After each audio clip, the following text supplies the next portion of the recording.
I'm sorry, Kristi Noem just said what? There's no American citizens have been arrested or detained. We focus on those that are here illegally. That no American citizen had been arrested or detained? No American citizen. It is hard to continue to be stunned by the falsehoods coming out of the administration, but this is such a provable, palpable lie. Watching Kristi Noem kind of reminds me of Rose Byrne in this scene from Irresistible.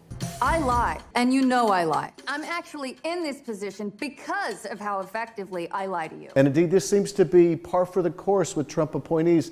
They seem to be chosen for the brazenness with which they lie, with which they're willing to deceive the American people, the bravado in which they make their false claims. It really does take your breath away. So when Kristi Noem says that no American citizen has been arrested or detained, no American citizen, that is just plain false, and it's important for people to know it.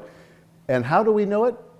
Because we know their stories. There are about 170 American citizens who have been arrested or detained as part of these immigration raids.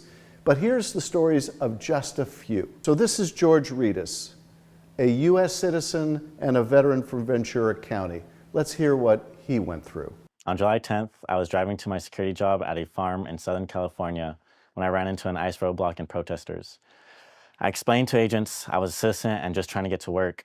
Moments later, chaos broke out. Tear gas filled the area and I couldn't move my car. Agents smashed my window, pepper sprayed me, dragged me out, and knelt on my neck and back. Agents never checked my ID. They detained me for 3 days. No phone call, no lawyer, not even a shower to wash off the pepper spray. My family had no idea where I was, and I missed my daughter's 3rd birthday.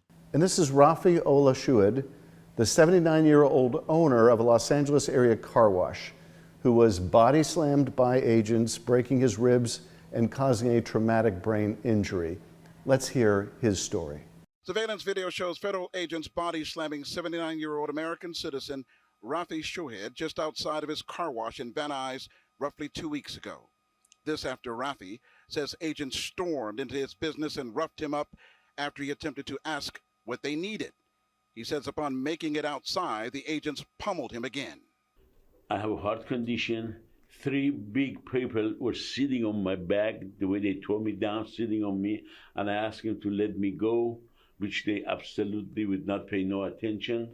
Rafi says he was terrified as he tried to explain to the agents that his employees were authorized to be on the job. Yet he says they took at least 5 of his employees away in handcuffs. He says he screamed that he is an American citizen and had proof in his wallet, but he says his pleas fell on deaf ears. The only word they say, you do not F with ICE. You do not F with ICE. You do not F with ICE. Rafi says he suffered multiple broken ribs, damage to his brain from being slammed head first into the ground, and deep bruising and swelling to his arms from being restrained.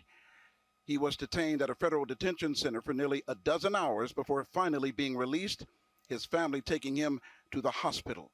And this is Jose Hermosillo, a U.S. citizen who was jailed for 9 days in Arizona. He was accused of being in the U.S. illegally, a claim that he didn't understand they were even making because of his learning disability. Let's hear what he went through. They were saying I'm from Mexico, but I'm a U.S. citizen. No matter how many times Jose told Border Patrol agents he's a U.S. citizen, they didn't believe him, and eventually he found himself sitting in the Florence Correctional Center, cold, hungry, and terrified. And this is the case of Andrea Velez, a U.S. citizen who was detained by ICE agents accused of obstructing an arrest before her case was ultimately dismissed. Here's what she has to say. I take it day by day. That day, June 24th, Velez says her mom and sister had just dropped her off at work. It was like a scene, like they were just ready to attack and chase. Velez describes seeing unmarked cars and masked men in civilian clothing going after people. And all I felt was that he grabbed and just slammed me to the floor. Velez says she tried to tell the plainclothes agent who arrested her that she's a U.S. citizen. He said that I was interfering with what he was doing, so he was going to arrest me. And that's when I asked him to show me his badge number, his ID, identification. I asked him for if he had a warrant, and he said I didn't need to know any of that. So how is this happening in the United States of America? Well, these indiscriminate raids and arrests that are taking place have been challenged in court. The Supreme Court of the United States has decided it will let this practice go on. It will let the indiscriminate arrest and detention of people go on until the case works its way all the way through the courts to the Supreme Court and they finally render judgment. So that's what the justices have decided to do, a majority of them. And this was Justice Kavanaugh trying to explain his reasoning. Citizens shouldn't be concerned. If the officers learn that the individual they stopped is a U.S. citizen or otherwise lawfully in the United States, Kavanaugh wrote, they promptly let the individual go. So Kavanaugh claims that people are being released immediately. That is simply not true. And he was willing to put his head in the sand in order to issue that kind of a ruling. I think a far more accurate description of the situation was that expressed by Justice Sotomayor writing in dissent. U.S. citizens risked being, quote, grabbed, thrown to the ground, and handcuffed simply because of their looks, their accents, and the fact they make a living by doing manual labor. And it's not just what the justices have allowed in this case. As Justice Sotomayor made clear in a recent interview, it is also what breaking the precedent means. That is, breaking the Supreme Court precedent that holds that such indiscriminate arrests and detentions are unlawful, allowing them to continue.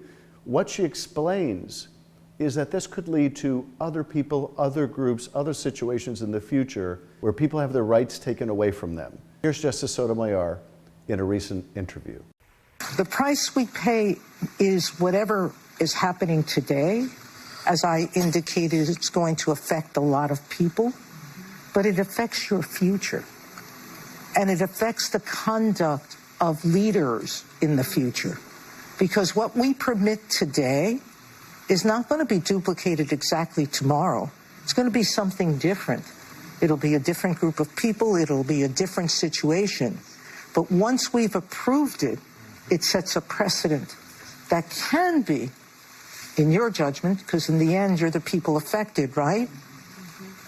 Really bad. And as for the President of the United States, when he was asked about the conduct of ICE agents in these raids and whether they have gone too far, here's what he had to say. Americans have been watching videos of ICE tackling a young mother, tear gas being used in a Chicago residential neighborhood, and the smashing of car windows. Have some of these raids gone too far? No, I think they haven't gone far enough.